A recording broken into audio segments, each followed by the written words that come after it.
آخری سوال یہ ہے کہ حضرت عبداللہ بن عمر رضی اللہ تعالیٰ عنہ اور حضرت عمر رضی اللہ تعالیٰ عنہ دونوں نے صحیح مسلم کی حدیث کے مطابق بالاتفاق یہ چیز تسلیم کی کہ کسی بھی چرواہا کے لیے، چاہے وہ اونٹوں کا ہو چاہے بھیڑوں کا ہو، یہ چیز جائز نہیں ہے کہ وہ جنگل میں ان کو کسی کی نگرانی کے بغیر چھوڑے، وہ تباہ برباد ہو جائیں گے۔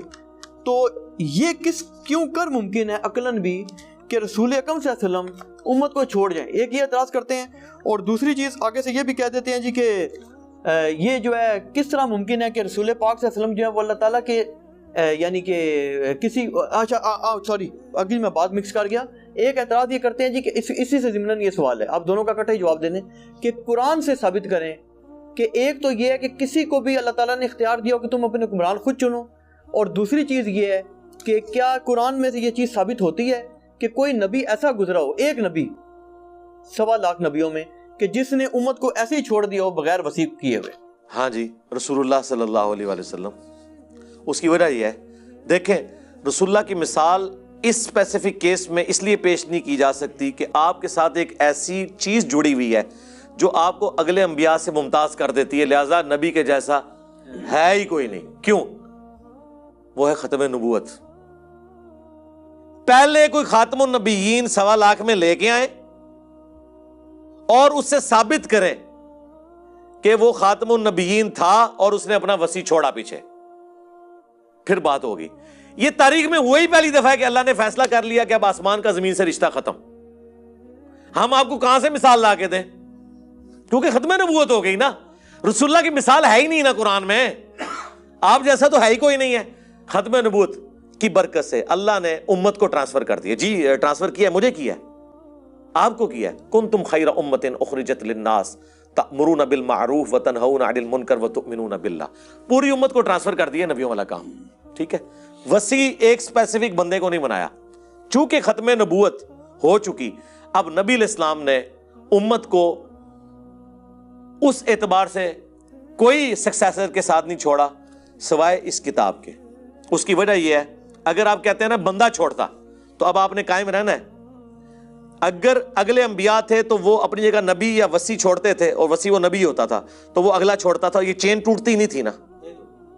تو آپ کی چین تو ٹوٹ گئی ہے، 1200 سال سے ٹوٹی پڑی ہوئی ہے۔ ہم نے آپ سے واٹس ایپ نمبر مانگا امام مہدی کا، آپ نے کہا گستاخی کر دی۔ ہم نے کہا میرے بھائی اگر آپ بتائیں گے کہ فلاں عالم دین فلاں جگہ پہ، ہم اس کا ایڈریس نہیں مانگیں گے آپ سے، ٹھیک ہے۔ 1200 سال سے چین آپ کی ٹوٹی ہوئی ہے، اس لیے کہ آپ کی کمیونیکیشن ہی نہیں ہے اس بندے کے ساتھ، تو اینڈ رزلٹ تو آپ کا بھی یہ نکلا، لیکن ہماری چین نہیں ٹوٹی ہے۔ حضور کا وصی قرآن ہے، یہ بخاری مسلم سے ہم نے ثابت کیا۔ ہاں شکر ہے کہ میں 12 اماموں کے زمانے میں نہیں پیدا ہوا، میرے پاس کوئی جواب نہ ہوتا۔ اللہ نے مجھے بچا لیا ہے، ایس موقع میں تو فیل کر چھڑیا۔ میں 14ویں صدی آیا ہوا جدو تہنوں ہی 1200 سال تو ڈکا لگیا ہوا ہے کہ بندہ تہاڈے سامنے نہیں ہے، امام غائب ہے نا، ہاں تو تہاڈا تو کم ہو گیا نا، میں نے آپ کا جواب دے دیا۔ اب آ جائیں وہ والا، وہ حدیث آپ ہمیں بخاری سے پیش کریں، مسلم سے پیش کریں۔ بخاری میں بھی ہے، مسلم میں بھی ہے، ہاں کچھ حصہ اس کا بخاری میں بھی ہے۔ اس میں آگے الفاظ عبداللہ بن عمر کے بھی پڑھ لینا، آدھی حدیث تو نہ پیش کریں۔ عبداللہ بن عمر کہتے ہیں یہ ان کا اجتہاد تھا۔ وہ چرواہے والی جو آپ نے بات کی کہ چرواہا بھی تو بھیڑ بکریاں نہیں چھوڑ کے جاتا، تو یہ کیسے ہو سکتا ہے کہ میرا باپ جو ہے وہ بغیر کسی کو خلیفہ نامزد کیے ہوئے مر جائے؟ اچھا، اور اس سے انہوں نے یہ رزلٹ نکالا کہ اگر اتنی عقل حضرت عمر میں تھی تو رسول اللہ میں تو اس سے زیادہ عقل تھی، انہوں نے بھی اپنا خلیفہ کسی کو چھوڑا ہوگا۔ یہ انالوجی بنائی ہے نا، تو سرکار اسی حدیث میں آگے جواب ہے۔ عبداللہ بن عمر کہتے ہیں میں نے یہ گمان کیا، لیکن بعد میں مجھے لوگوں نے بتایا حضرت عمر کے ریفرنس سے کہ حضرت عمر نے ایک جملہ بولا ہے کہ اگر میں اپنے بعد کسی کو اپنا خلیفہ نامزد کرتا ہوں تو میں اس شخص کی سنت پہ عمل کرتا ہوں جو مجھ سے بہتر تھا، ابو بکر، اور اگر نہیں کرتا تو میں اس کی سنت پہ عمل کرتا ہوں جو اس سے بھی بہتر تھا، رسول اللہ۔ تو کہتے ہیں عبداللہ بن عمر، میں نے کہا اب میرے ابا جی کسی کو خلیفہ نامزد نہیں کریں گے، وہ رسول اللہ کے طریقے کو اڈاپٹ کریں گے، کیونکہ میرے ابا جی جب کمپیریزن کرتے تھے اور حضور کی کوئی بات آ جاتی تھی تو دوسروں کو چھوڑ دیتے تھے۔ میں نے کہا اچھا ابا نے یہ بات کی ہے، ہوں ابا نے کسی کو خلیفہ نہیں بنانا۔ جب انہوں نے یہ بول دیا نا کہ میں اگر خلیفہ بناتا ہوں تو ابو بکر کے طریقے پہ چلتا ہوں، اور اگر نہیں بناتا تو میں رسول اللہ کے طریقے پہ.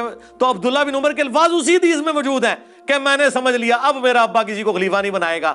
تو اس میں خود موجود ہے کہ حضرت عمر خود کہہ رہے ہیں کہ خلیفہ نہ چھوڑنا پولیٹیکل یہ سب سے بہتر طریقہ اور رسول اللہ کا طریقہ ہے.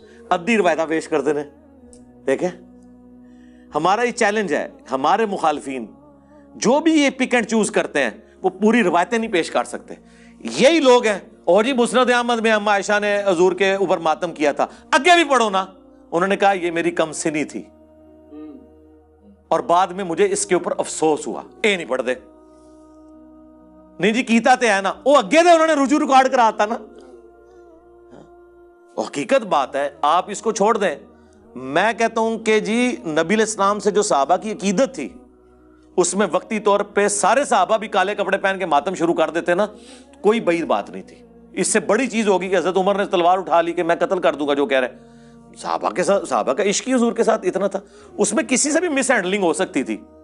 حضرت عمر سے ہو گئی ہے جب حضرت بکر نے ان کو بٹھا دیا اور وہ آیات پڑھی وما محمد الا رسول قد خلت من قبل رسول یا انک میت و انہم میتون, یہ آیات پڑھی. تو سرکار یہاں بیٹھ کے اس سینیریو کو آپ امیجن نہیں کر سکتے.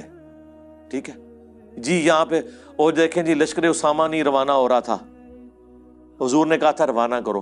یار اس لیے روانہ نہیں ہو رہا تھا, حضور حالت نزا میں تھے.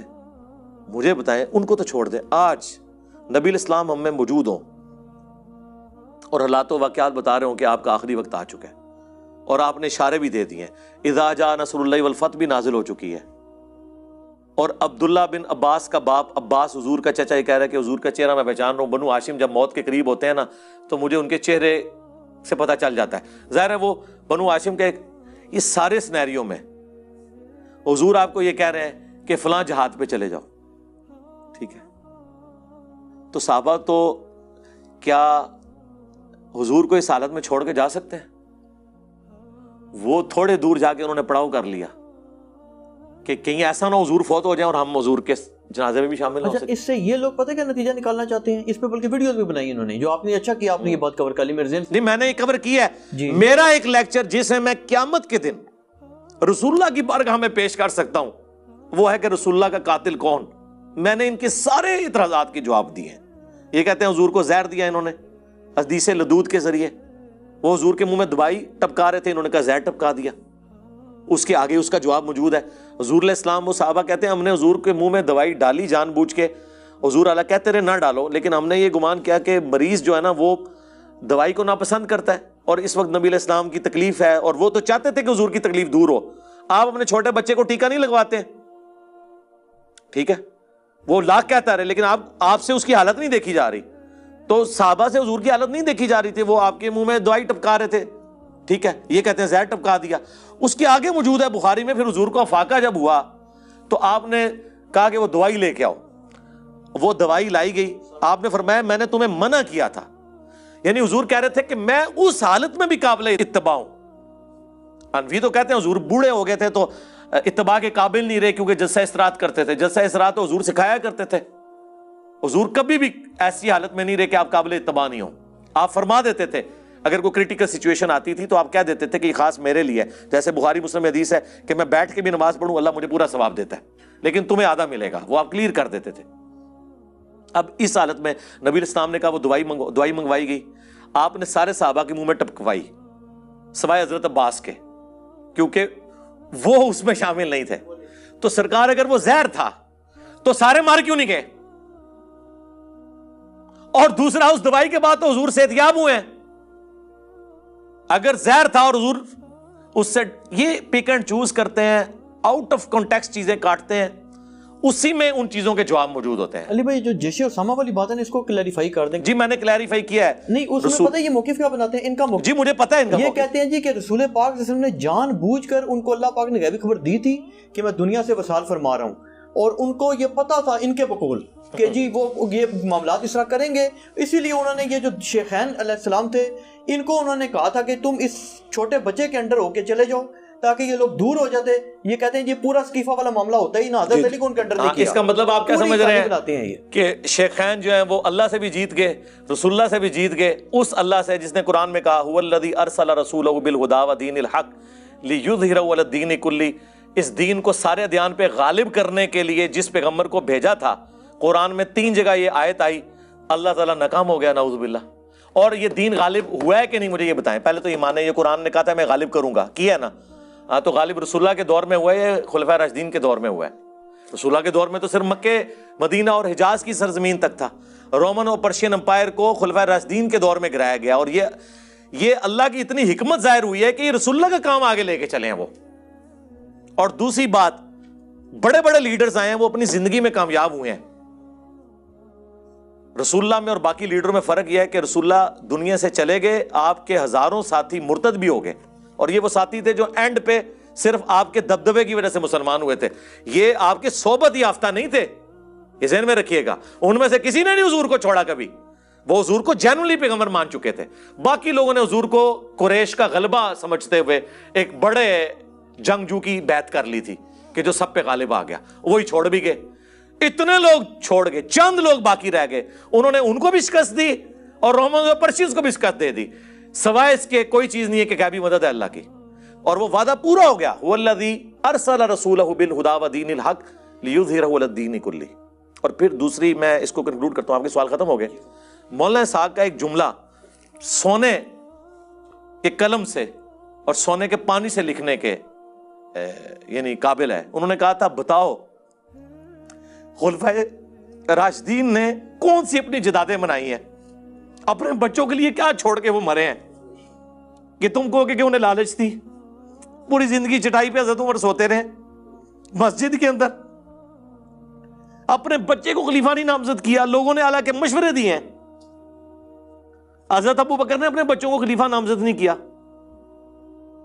پوری زندگی کس برسی میں ایک اسلام کے غالب ہونے تک ساری تکلیفیں اللہ سے اٹھائیں، جب اس کا فروٹ کھانے کا وقت آیا ہے اس وقت بھی جنگوں کی مصیبت کاٹ رہے ہیں۔ بوڑھے وقت میں تو انسان آرام کرتا ہے، 2.25 سال حضرت ابو بکر کی ایک رات بھی سکون سے گزری ہے، کتنے معاذوں میں جنگ کھولی ہے، منکرین زکوٰۃ، مسیلمہ کذاب، پرشین امپائر، اور ایون رومن امپائر کے لیے بھی آپ نے اپنے، وہ جب حضرت بلال نہیں ان کو روک رہے تھے، حضرت بلال کو بھی بھیجنا پڑا۔ حضرت عمر کی پوری زندگی جنگوں سے عبارت ہے۔ پھر اپنی اولاد کے لیے کیا چھوڑ کے مرے؟ زیادہ خلیفہ بنا جاتے نا، جنہوں نے خلیفہ بنایا بنو امیہ نے، وہ نظر آ رہا ہے دنیا کے لیے سب کچھ کیا، جنہوں نے اللہ کے لیے کیا انہوں نے تو اپنی اولاد کو کچھ نہیں دیا، اولاد تو ان کی اسی طرح ہی رہی ہے۔ محمد بن ابی بکر کو بنو امیہ نے قتل کیا، عبد الرحمن بن ابی بکر کو بنو امیہ نے قتل کیا۔ ویسے تو کہتے ہیں جی حضرت ابو بکر کی جو اولاد سے ہیں امام جعفر، ٹھیک ہے، تو یہ بتاؤ نا، امام جعفر حضرت ابو بکر کی اس اولاد سے ہیں کہ جس اولاد کو بنو امیہ نے قتل کروایا ہے، محمد بن ابی بکر۔ اگلی گل نہیں دستے، ادھی گل دس دینے، اس کو تو آپ درست ہی نہیں سمجھتے۔ یعنی اس سے مراد میں ناسبیوں کو کہہ رہا ہوں، اور ہمیں دوز لگاتے ہیں جی جو ائمہ تھے اہل بیت کے وہ تو حضرت بکر کی اولاد میں، کیڑی اولاد؟ وہ اولاد جی پرورش مولا علی نے کی تھی، محمد بن بکر کی، جو جنگ جمل میں حضرت عائشہ کو سمجھاتے تھے، اور جب حضرت عائشہ کا اونٹ گرا اس محمد بن ابی بکر کے ساتھ حضرت علی نے حضرت عائشہ کو احترام کے ساتھ گھر روانہ کیا، جو مسند احمد میں حدیث ہے کہ ایک وقت آئے گا تیرا عائشہ سے جھگڑا ہوگا۔ حضرت علی نے کہا میں بڑا بدبخت ہوں گا، تو فرمایا تم نے ایسا کرنا ہے، عائشہ کو اس کے گھر تک پہنچا دینا ہے، اور پہنچایا، ٹھیک ہے۔ تو یہ چھوڑ دیں۔ بار بار میرے سے پوچھا کہ اب آپ کے ایک بڑے قریبی، آپ کے نام لیے بغیر بات نہیں، نام کے بغیر کرو، آپ کے قریبی شاگرد ہیں، یہ کسی غالی شیعہ وغیرہ کی طرف سے نہیں، آپ کے اپنے قریبی شاگرد کی طرف سے جو آپ کے بڑے قریب ہیں، اور وہ آپ کی بات سے انہوں نے یہ فہم لیا ہے، وہ یہ کہتے ہیں جی کہ انجینئر صاحب کا یہ بیان موجود ہے ریکارڈنگ میں نے نہیں سن رکھا یا شاید بھول رہا ہوں، انہوں نے کہا جی کہ انجینئر صاحب نے فرمایا کہ حضرت ابو بکر رضی اللہ عنہ کا جب حضرت مولا علی علیہ السلام سے جب ملاقات ہوئی ہے، یہ جو ناراضگی کے بعد جو خلافت کا ابتدائی ایشو تھا، تو اس میں حضرت ابو بکر رضی اللہ عنہ شدید رو پڑے ہیں، اور ان کا رونا یہ چیز ظاہر کرتا ہے کہ انہوں نے اس چیز کو ایکسیپٹ کر لیا ہے کہ ہمارے سے معاملہ میں سینڈل ہو گیا، آپ کے ساتھ زیادتی ہو گئی ہے۔ تو وہ کہتے ہیں جی کہ اب انجینئر صاحب سے آپ نے یہ پوچھنا ہے، ریکارڈنگ میں لانا ہے، میں بھی سنوں گا کہ جب انجینئر صاحب فرما رہے ہیں کہ انہوں نے ایکسیپٹ کر لیا کہ ہمارے سے مس ہینڈل ہو گیا ہے، تو ان کو اول تو یہ کرنا چاہیے تھا کفارہ کہ کہتے چلو اب آپ کے حوالے خلافت کر دیتا ہوں, اگر نہیں کی تو اپنے بعد نامینیٹ کر دیتے, کیوں نہیں نامینیٹ کیا؟ اس کا جواب دیکھیں نا, آدھی بات پیش کر رہے ہیں, یہ وہی ہے جو منکرین حدیث کے سوالات ہیں. میں نے جو حدیث بیان کیا اس حدیث میں اس کا جواب بھی موجود ہے, اور وہ میں نے جواب بھی بیان کیا. یہ حدیث قرطاس میں نے مسئلہ 55B میں بیان کیا تھا کہ جب الٹیمیٹلی صلح ہوئی ہے حضرت ابوبکر صدیق رو پڑے. کس بات پہ روئے یہ بھی میں نے بتایا. وہ یہ بات نہیں تھی کہ مجھے خلیفہ کیوں نہیں بنایا, یہ تو آپ اپنا لقمہ تو میرے منہ میں نہ ڈالیں. اس میں الفاظ ہیں, حضرت علی نے کہا اے ابو بکر, اللہ نے جو آپ کو ہم پہ فضیلت دی ہے, اس امر خلافت میں ہم آپ سے حسد نہیں کرتے. آپ کو تو جواب مل گیا ان کے تو مثلاً, لیکن اہل بیت رسول کے ناطے کیا ہمارا یہ رائٹ نہیں تھا کہ اس امر خلافت کے مشورے میں آپ ہمیں بھی شامل کرتے؟ مشورے میں, یہ نہیں کہا کہ مجھے خلیفہ چنتے. اور یار مولا علی تو اپنے روحانی باپ سے خلافت نہیں مانگ رہا, رسول اللہ. صحیح بخاری میں ہے, حضرت عباس نے کہا کہ میں بنو ہاشم کے چہرے موت کے وقت پہچانتا ہوں, اور حضور کی شکل مبارک سے مجھے لگ رہا ہے کہ اب یہ زندہ نہیں رہیں گے, آؤ ہم خلافت مانگ لیتے ہیں. تو حضرت علی نے کہا کہ میں کبھی بھی رسول اللہ سے خلافت نہیں مانگوں گا, کیونکہ اگر حضور نے ہمیں انکار کر دیا تو حضور کی امت کبھی بھی بنو ہاشم کو خلیفہ نہیں چنے گی. حضرت علی کو یہ بھی پتا تھا حضور انکار کر دیں گے, پھر چوتھا خلیفہ بھی نہیں سی ہونا مولا علی نے. ٹھیک ہے, مولا علی نے تو حضور سے خلافت نہیں مانگی ہے, تو انہوں نے حضرت ابوبکر سے کہنا تھا. تو بات ہی بالکل غلط ہے. اس میں موجود ہے ہم آپ سے حسد نہیں کرتے, کیونکہ بخاری میں حدیث ہے کہ کوئی خواہش کرنے والا خواہش کرے گا, لیکن اللہ اور میری امت ابو بکر کے علاوہ کسی پہ راضی نہیں ہوگی. اب اس جملے کے اندر کیا حکمت چھپی تھی وہ حضور کی وفات کے بعد ظاہر ہوئی کہ حضرت ابو بکر کی خلافت کے اوپر لوگ اکٹھے ہو گئے. حالانکہ مانگنے والے نے مانگی تھی خلافت, کس نے؟ سعد ابن عبادہ نے. مولا علی کا ذکر نہیں جو ہو رہا, آپ ہمیں سمجھو, مولا علی درویش بندہ سی. اور دوسرا, مولا علی کو ضرورت نہیں تھی خلافت کی. میرے بھائی, رسول اللہ کے گھر والے جو ہیں وہ تو کنگ میکر ہوتے ہیں, ان کو خود کنگ بننے کی کیا ضرورت ہے؟ جس کا سب سے بڑا ثبوت اس حدیث میں یہ ہے کہ بخاری مسلم میں حدیث موجود ہے, حضرت علی نے پیغام دے کے ابو بکر کو اپنے گھر بلوایا ہے. سرکار ذرا امیجن کریں, کوئی چھوٹا ہے بڑے کو کہہ سکتا ہے کہ مجھے آگے, یعنی آپ کہہ سکتے ہو کہ سٹنگ پرائم منسٹر کو کہ آؤ مجھے آگے گھر میں ملو, سوائے اس کے کہ آپ کنگ میکر ہو. تو حضرت ابوبکر سمجھتے تھے یہ رسول اللہ کے گھر والے ہیں, ان کا صدقہ ہی ہمیں یہ سب کچھ ملا ہوا ہے. یہ صدقہ وہ بریلویوں اور شیعوں والا نہیں, یعنی ان کی وجہ سے, اس گھرانے کی برکت سے اللہ نے ان کو چنا ہے نبوت کے لیے, ان کی وجہ سے ہم یہ فیسلٹی ویل کر رہے ہیں. اسی لیے بخاری میں الفاظ ہیں, محمد کے قرب کو آل محمد کے قرب میں تلاش کرو, حضرت ابوبکر کا قول ہے. اور امام بخاری نے اس کو حسن و حسین کے چیپٹر میں لیا ہے, امہات المومنین کے چیپٹر میں نہیں لیا. حضرت ابوبکر بھی کہہ رہے ہیں بھی جس نے حضور کے قریب ہونا ہے نا, بس حضور کے گھر والوں کو راضی کر لو. یار حضرت ابوبکر صدیق رضی اللہ تعالیٰ عنہ تو اللہ رسول کے قریب ہونے کے لیے حضرت فاطمہ کی خوشنودی چاہتے ہیں, مولا علی کی خوشنودی چاہتے ہیں. کبھی صحابہ کرام نے اپنے آپ کو اہل بیت کے مقابلے پہ دیکھا نہیں. میرا چیلنج ہے, یہ جب یہ کمپیریزن کرانا شروع کرتے ہیں نا, فلانے دا پہلا نمبر, فلانے دا چوتھا نمبر, فلانے دا تیسرا, یہ آپ نمبرنگ ضرور لگائیں, اہل بیت کو سائڈ پہ کریں. میں آپ سے سوال پوچھتا ہوں, آپ ابو بکر کی جگہ پہ ہوں, حضور نے آپ کو کلمہ پڑھا کے مسلمان کیا ہو, کیا آپ کبھی یہ جرت بھی کریں گے حضور کی بیٹی کو اپنے مقابلے پہ اس حوالے سے کھڑا کریں کہ میں سے بہتر ہوں؟ کانوں کو ہاتھ لگائیں گے آپ کہیں گے یار اس کے باپ نے مجھے مسلمان کیا, ٹھیک ہے, یہ جنتی عورتوں کی سردار, حضور کی بچی, اور یہاں تک حضور کہہ رہے ہیں کہ فاطمہ میرے جگر کا ٹکڑا ہے, جس نے اسے تکلیف دی اس نے مجھے تکلیف دی. اتنی باتیں سننے کے بعد آپ فاطمہ کے ساتھ اپنے مرتبے کو کمپیریزن کریں گے؟ آپ بے شک کرتے رہے. حضرت ابو بکر نے کبھی جرت نہیں کی کہ میں فاطمہ سے بہتر ہوں, میں علی سے بہتر ہوں, میں خدیجہ سے بہتر ہوں. ان کے دماغوں میں یہ فطور ہوتے ہی نہیں تھے. اچھا, ایک اعتراض یہ کیا جا رہا ہے جی کہ اہل سنت کا جو قدیم کتابوں سے اور پریکٹیکل جو ریالٹی سے عقیدہ ثابت ہے نا خلیفہ کے قیام کا, وہ یہ ہے کہ یہ حضرات, ایک تو حضرت ابو بکر رضی اللہ عنہ والا طریقہ ہے کہ اس علاقے کے جو جید ترین شخصیات ہیں ان میں سے چند چن لیں. دوسرا یہ ہے جی کہ جو خلیفہ ہے وہ دوسرے کو نامینیٹ کر دے, وہ چینج ہو گیا. تیسرا یہ ہے کہ کمیٹی بنا دی جائے, وہ چینج کر لے. اور چوتھا طریقہ وہ کہتے ہیں جی کہ ان کی قدیم کتابوں میں دیا ہوا ہے, جس کا وہ کہتے ہیں کہ حضرت عبداللہ بن عمر کا بھی حوالہ دیتے ہیں, سلطان کہ وہ جو تلوار کے زور پہ ڈنڈا چلے. اور اس میں دلیل ایک انہوں نے یہ دی, وہ کہتے ہیں جی کہ جس وقت ہرا کا واقعہ ہوا نا, واقعہ ہرا, تو اس میں شدید ترین مظالم کیے یزید کی فوج نے, انتہا کر دی ظلم کی. تو اس میں حضرت عبداللہ بن عمر چلے گئے اور عبداللہ بن مطیع غالباً نام بتا رہے تھے, بخاری مسلم دونوں میں. وہ کہتے ہیں وہ شخص وہ تھا کہ جو بیچارہ جہاد کی طرف لوگوں کو اکسا رہا تھا, اور اس کو جا کر کہا کہ تیرا جو ہے حشر بڑا برا ہوگا, تو یزید کی بغاوت کر رہا تھا. ہاں, تو عبداللہ بن عمر کے اس موقف کے خلاف میری ویڈیو ہے. نہیں, وہ کہتے ہیں اہل سنت کا موقف ہے کہ ڈنڈا چل سکتا ہے. نہیں, ایک منٹ. پہلی بات ہے کہ عبداللہ ابن مطیع بھی تو صحابی تھے نا. جی ٹھیک ہے نا, وہ کوئی غیر صحابی تو نہیں. ان کو گھٹی نبی الاسلام نے خود دی ہوئی ہے. عبداللہ بن عمر بھی صحابی ہیں, وہ بھی صحابی ہیں. دونوں کا اپنا اپنا موقف ہے. ہم عبداللہ بن عمر کے موقف کو صحیح نہیں سمجھتے, ہم عبداللہ ابن مطیع کو صحیح سمجھتے ہیں, کیونکہ انہوں نے کہا کہ ایک ہی وجہ تھی خاموش رہنے کی کہ چلو یار ان کو حکومت ملی ہے تو یہ اپنے معاملات لے کے چلیں گے, شاید وقت کے ساتھ سلجھ جائیں. انہوں نے اب حسین کو بھی قتل کر دیا, تب بیعت توڑوائی تھی انہوں نے.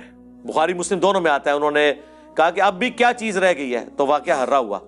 تو ہم عبداللہ بن مطیع صحابی کو صحیح سمجھتے ہیں, عبداللہ بن عمر کے موقع کو غلط سمجھتے ہیں. پھر دوسری بات, عبداللہ بن عمر کی اگر ہمیں کسی نے دھونس لگانی ہے, یا حنفیوں کو دھوکہ لگ گیا یا کسی اور کو دھوکہ لگ گیا اور وہ کہتے ہیں تلوار کے زور پہ جو بھی آ جائے آپ نے اس کی اطاعت کرنی ہے, تو پہلے عبداللہ بن عمر سے بھی تو پوچھ لیں کہ اس فتوے پہ قائم بھی رہے ہیں کہ نہیں. ہاں, آپ ان کے اس زمانے کی بات کر رہے ہیں جس زمانے میں ان کا موقف وہ تھا. مرتے وقت ان کا موقف کیا ہے؟ مرتے وقت ان کا یہ موقف ہے کہ مجموع الزوائد میں, المستدرک للحاکم میں, طبرانی میں اور کتابوں میں موجود ہے کہ عبداللہ بن عمر کہا کرتے تھے کہ مجھے زندگی میں نماز, روزہ, حج, زکوٰۃ کسی معاملے میں کوئی غم نہیں کہ میں نے چھوڑا ہو, سوائے ایک چیز کے کہ میں نے علی کے ساتھ مل کر فیہ باغیہ کے خلاف قتال کیوں نہیں کیا. تو یہ عبداللہ بن عمر آخری وقت میں روتے تھے. اور بخاری میں آتا ہے کہ ان کو نیزہ مروایا تھا حجاج بن یوسف نے, ان کو قتل کروایا تھا بنو امیہ نے. جس بنو امیہ کی انہوں نے پوری زندگی یعنی کہہ لیں سپورٹ کی, انہوں نے ہی ان کو مروا دیا. تو آخری وقت میں ان کو سمجھ آ گئی تھی.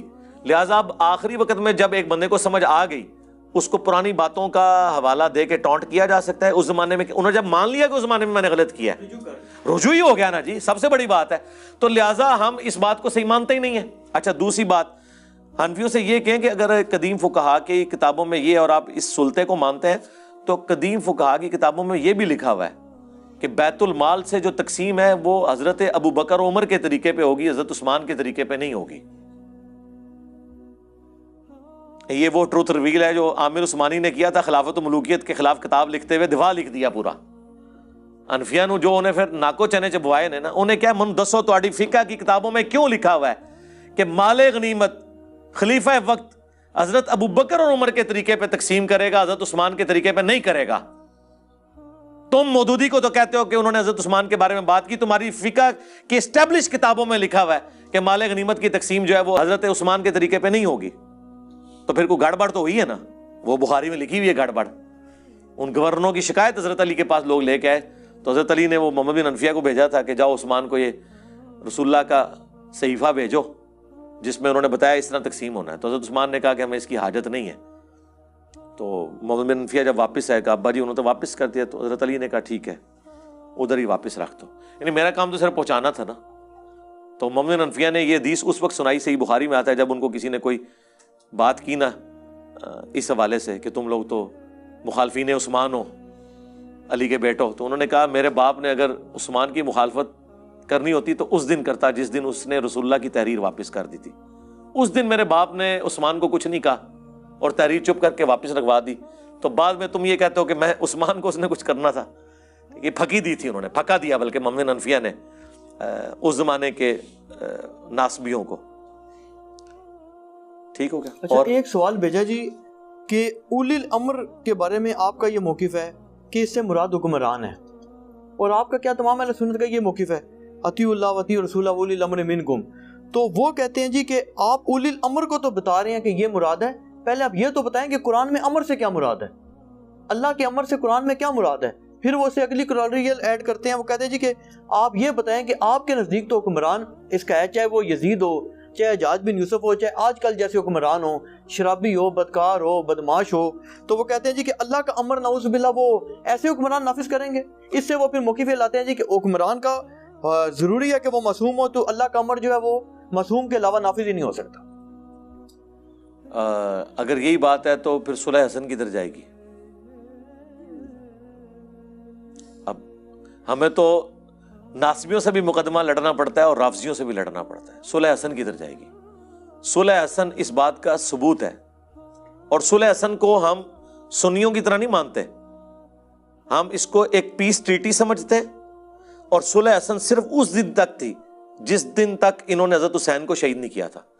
حضرت حسین کو شہید کرنا, جس طرح صلح حدیبیہ توڑ دی تھی نا مشرکین عرب نے, انہوں نے صلح حسن اس دن توڑ دی جب حسن کے چھوٹے بھائی کو انہوں نے مار دیا. آج کی ڈیٹ میں صلح حسن منسوخ ہے, لیکن جس ایرا میں, جس ایرا کے اندر وہ اپلائی تھی, اس میں حضرت حسن نے معاویہ بن ابی سفیان رضی اللہ تعالیٰ عنہ کے ساتھ جو کمپرومائز کیا, تو اس میں انہوں نے کیوں ان کو اجازت دی کہ وہ اللہ کے امر کو نافذ کریں؟ ٹائم قیامت تک ہے. شکر ہے, شکریہ امام حسن, آج آپ کی صلح ہمارے کام آئی کہ ہم غالی رافضیوں کو بھی پھکی دے سکیں. اچھا, اس کا جواب جو میں نے بھی بات کی تھی, وہ کہتے ہیں جی کہ جواب دینا ہے, ڈنڈی نیچے مار دی. اس کا جواب, وہ جواب مطلب ہے وہی بات ہے, جب نہیں بنتا نا اتنا اتنا کمزور جواب میرے سامنے رہنا, میں لا کے ہاتھی پڑا چڑھتا ہے, جواب مجھے پتا ہے کوئی بھی نہیں ہے. نہیں, اس کا جواب انہوں نے یہ دیا, وہ کہتے ہیں جی کہ بلکہ انہوں نے تو وہ بات کی کہ میں نے ان کو کہا بھی, میں نے کہا یار یہ بات تو نصبی اور یزیدی لوگ کرتے ہیں, تو یہ آپ کیا کہہ رہے ہیں؟ انہوں نے 3 روایات والی بات پیش کی کہ حضرت امام حسین علیہ السلام نے بھی 3 شرائط پیش کی تھی. تو میں نے ان کو بتایا, میں نے کہا جی یہ بات تو ہم نصبیوں کی نہیں مانتے. وہ کہتا ہے جی آپ نہ مانے تو آپ کی مرضی, ہماری تو کتابیں شیعوں کی بری پڑی ہیں کہ امام حسین نے پوری حجت تمام کی ہے. وہ کہتے ہیں امام مہدی کے علاوہ کسی امام کی نہیں, وہ 3 شرطوں میں تو ایک یہ ہے کہ میں یزید کے ہاتھ میں ہاتھ دے دوں. نہیں, وہ کہتے ہیں کہ ہمارے نزدیک نہیں ہے. گل مننی تو پوری منو, تسی کہ ادھی گلا من دیو.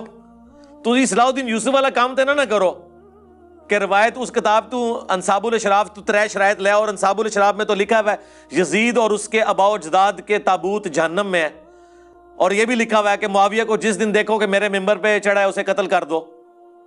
ہاں, انصاب الاشراف میں لکھا ہوا ہے 3 شرطوں والی کتاب میں. وہ یہ کہتے ہیں اس دے اوتے عمل کریے. پھر یہ کہتے ہیں جی کہ یہ امام, تو جعلی روایتاں نے, ہم کتاب کو جعلی مانتے ہیں. کہتے ہیں جی امام حسن جو تھے نا, امام حسن نے اس لیے صلح کی تھی کہ امام حسن کو لڑنے کا فائدہ ہی کوئی نہیں تھا, بلکہ وہ کہتے ہیں کہ میں نے پھر یہی بات, لیکن وہ آپ کی ڈاکٹرین تو ٹوٹ گئی نا, ریزن اس کی کچھ بھی تھی. ٹھیک ہے. ہاں, امام حسین بھی تو, امام حسین کو لڑنے کا کیا فائدہ ہوا ہے؟ ایک منٹ, امام حسین کو لڑنے کا کیا فائدہ ہوا دنیاوی طور پہ کہ انہوں نے حکومت حاصل کر لی؟ وہ کہتے ہیں انہوں نے پوری کوشش کیا کہ میں نہ لڑوں. کنہوں نے؟ وہ کہتے ہیں سوائے امام مہدی کے ہمارے شیعہ مذہب کے مطابق کسی امام کی ڈیوٹی نہیں ہے کہ وہ لازمی بزور طاقت کرے. بس ٹھیک ہے, آپ حسین سے بھی دستبردار ہو جائیں, پھر حسین ہمارے ہی ہیں. ہاں, یہ ہم ہی حقدار تھے کہ ہم حسینی ہوتے. اگر آپ حسین کے بارے میں یہ کہہ رہے ہیں کہ حسین نے گریہ کرنا ہے, تو میں ان کو اپنی پھکی تو دے چکا. سید جواد نقوی صاحب نے کہا ہے کہ میں نے اس شیعت میں یعنی آنکھ کھولی, یا میں نے اس شیعت کو پایا جس میں حسین ایک ایسا مظلوم بابا ہے جو کونے میں بیٹھا ہوا رو رہا ہے.